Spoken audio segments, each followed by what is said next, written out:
Imagine um Brasil onde todas as decisões são centralizadas em um único líder. A mídia é controlada pelo Estado e qualquer opinião contrária ao regime é silenciada. Um Brasil onde o interesse nacional supera os direitos individuais e a identidade cultural é usada como arma de controle social. Neste vídeo, exploraremos como seria um Brasil fascista, analisando as características históricas do fascismo e imaginando como elas poderiam se adaptar ao nosso contexto atual.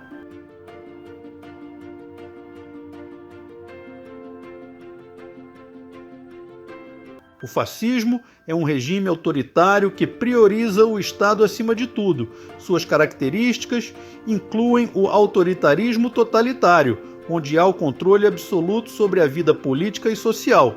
O nacionalismo exacerbado que prega a glorificação da nação e rejeição de influências externas. O culto ao líder, onde a figura do governante passa a ser o salvador da pátria. O militarismo e violência, usando-se das forças armadas para impor autoridade. A economia corporativista, onde se busca o alinhamento entre governo, empresas e sindicatos. E a repressão e propaganda, onde o controle da mídia e a eliminação de dissidências é um dos focos principais. Para entender o fascismo em profundidade, é essencial explorar como ele foi moldado ao longo da história, com seus líderes e regimes específicos que trouxeram diferentes interpretações e aplicações dessa ideologia autoritária. O fascismo teve sua origem na Itália com Benito Mussolini, que ascendeu ao poder em 1922, após a marcha sobre Roma. Mussolini prometeu restaurar a glória da Itália, utilizando o lema: tudo no Estado, nada fora do Estado, nada contra o Estado. Suas principais características eram o nacionalismo exacerbado, onde se exaltava a superioridade cultural e histórica da Itália, promovendo o ideal de um novo Império Romano. A economia corporativista, onde o governo controlava sindicatos e empresas, criando um modelo onde todas as atividades econômicas deveriam servir ao Estado. O culto ao líder, onde Mussolini era chamado de Il Duce, o líder, sendo retratado como infalível.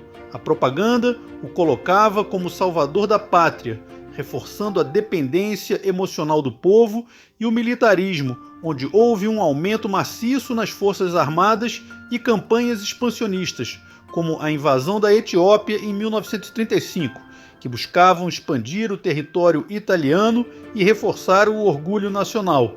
Ademais, Mussolini usava a propaganda de forma magistral para influenciar as massas, empregando o rádio, jornais e até filmes para consolidar sua imagem como o pilar da nação italiana. A Espanha experimentou seu totalitarismo quando, após a Guerra Civil Espanhola, 1936-1939, Francisco Franco liderou o país em um regime fascista marcado por uma forte ligação entre nacionalismo e religião, unindo o governo à Igreja Católica e promovendo uma visão de Espanha eterna como defensora dos valores cristãos e da unidade nacional.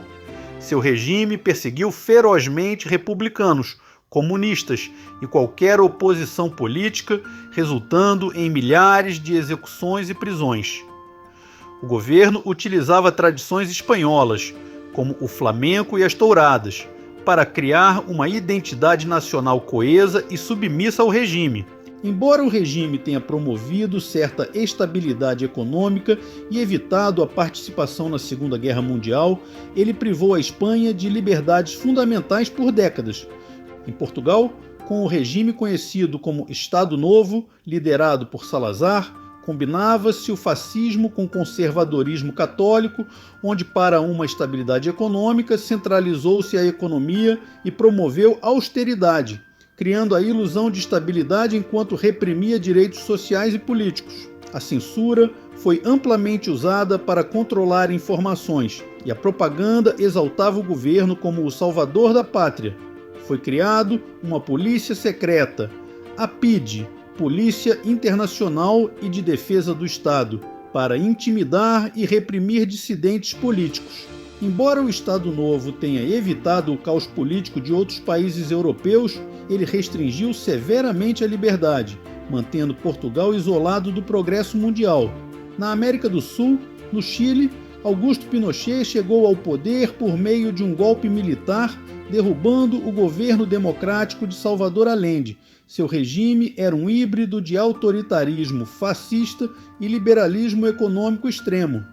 Sob orientação de economistas da Escola de Chicago, Pinochet privatizou empresas públicas e desregulamentou mercados, promovendo o crescimento econômico a um custo humano altíssimo.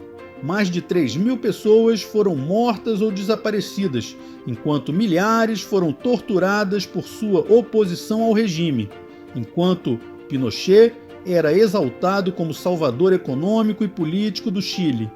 Embora Pinochet tenha sido aclamado por sua política econômica, a repressão violenta e a desigualdade gerada por suas reformas deixaram cicatrizes profundas no país.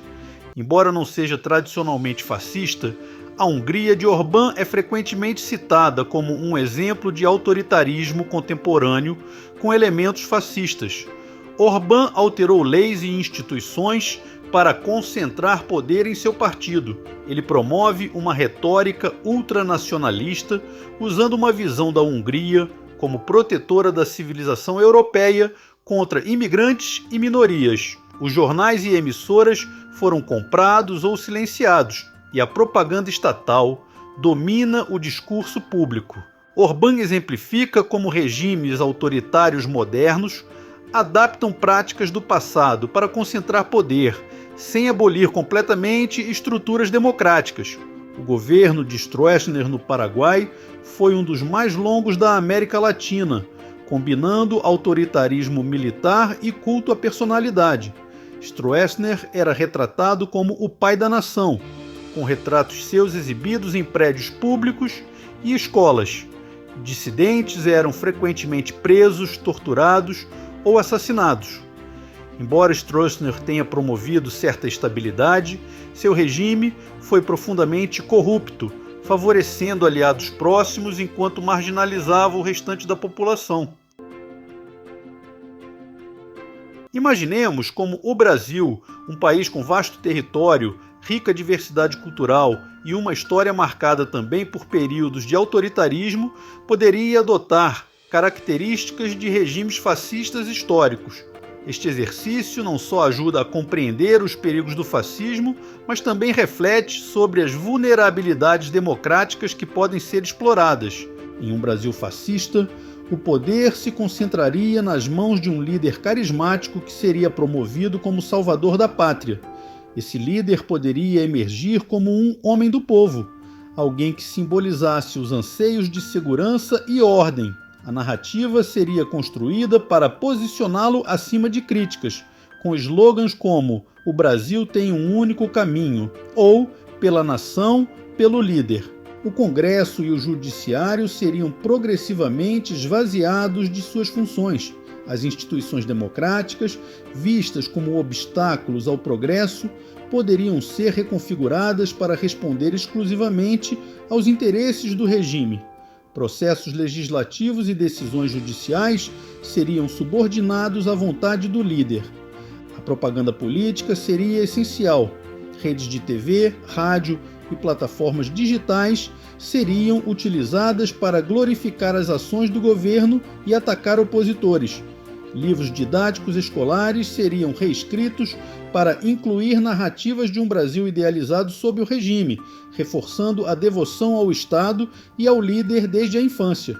A economia corporativista, central ao fascismo, seria adaptada ao Brasil com a criação de conselhos nacionais de desenvolvimento, onde governo, empresas e sindicatos trabalhariam em conjunto sob supervisão direta do regime. A ideia seria promover a harmonia social, mas na prática isso significaria o desmonte de sindicatos independentes e a submissão das empresas ao controle estatal. Setores estratégicos como energia, mineração e telecomunicações seriam nacionalizados ou colocados sob controle de empresas aliadas ao governo.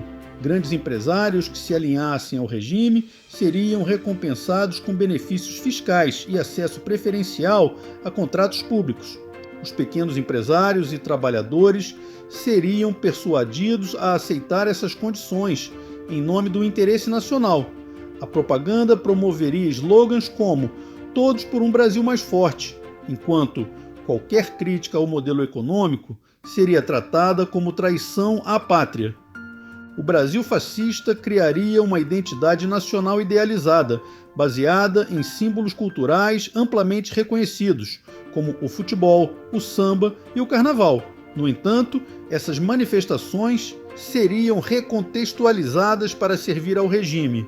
O samba, por exemplo, poderia ser apresentado como expressão de um povo unido, apagando suas origens de resistência cultural. A bandeira nacional, o hino e o brasão seriam onipresentes, reforçando um sentimento de pertencimento que mascararia a repressão às diferenças. Slogans como "Brasil acima de tudo" e "Unidos pela Pátria" seriam repetidos incansavelmente. No entanto, essa exaltação da identidade nacional viria com a marginalização de minorias, grupos religiosos, raciais e políticos que não se enquadrassem no ideal do regime seriam perseguidos. Por exemplo, povos indígenas e comunidades quilombolas poderiam ser retratados como obstáculos ao progresso, enquanto religiões de matriz africana enfrentariam maior repressão. O militarismo seria uma das colunas do Brasil fascista.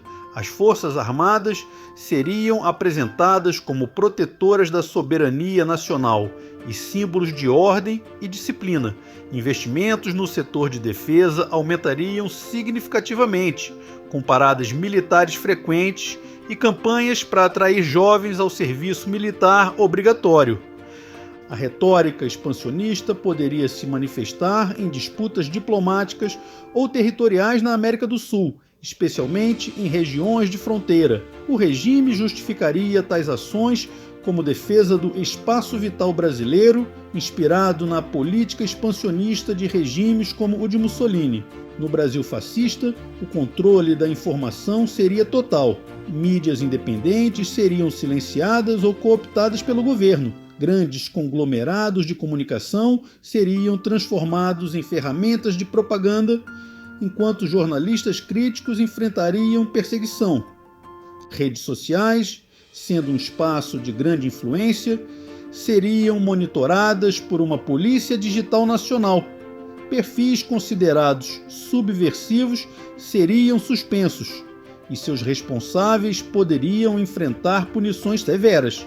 Além disso, uma polícia secreta seria criada inspirada na PIDE de Portugal ou na Gestapo da Alemanha nazista. Sua função seria identificar, intimidar e neutralizar dissidentes, incluindo líderes comunitários, acadêmicos e artistas que não apoiassem o regime.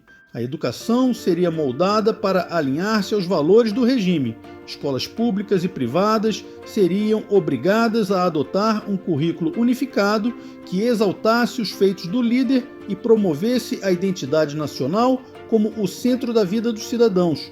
Professores que expressassem opiniões contrárias ao regime seriam demitidos ou reeducados. Estudantes seriam incentivados a denunciar professores e colegas que não seguissem a linha ideológica.